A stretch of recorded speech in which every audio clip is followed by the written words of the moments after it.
Hey, what's up, guys? So this is gonna be the 55th opening that I like to share with you, which is called the Owaku opening. So the sequence and purpose of this opening is essentially just to provide an early variation so that you can avoid maybe openings such as the Rose or the typical Shaman opening. So it's a very early variation opening.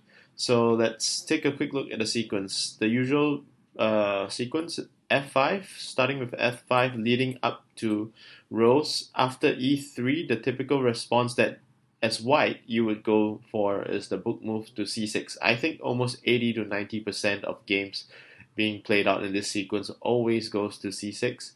But instead of going for the usual C6, you go for an F6 variation. So that leads up to the Owaku variation and avoids the Shaman opening entirely if you're afraid of dealing with the Shaman opening. So naturally, it's not too difficult for Black to follow up, at least for the first move, since this is kind of like the main uh, longest row or column of discs on the board. So F3 is something that you naturally would gravitate to as Black. So this is, although this variation would surprise your opponent at the start, but probably not the first move that he would miss. But the typical sequence is F3, followed up by C4, allowing Black to jump into D3, and you would play the typical sequence of variation over here is to go to E2 to start to confuse your opponent with many choices in terms of cutting. So the natural response here is to play G4 for Black.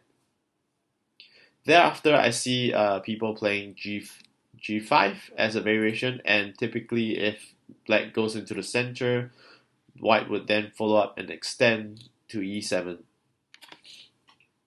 So while you give a reduced advantage to your opponent, I mean, you basically reduce your own advantage and you give your opponent an advantage. It's generally difficult for Black to follow up the sequence, and of course, on the flip side, you have to go really deep in book.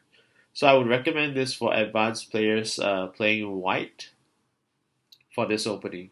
So hopefully you enjoy this variation against Rose players, and yeah, go ahead and try it if it works out for you. See you in the next episode. Goodbye.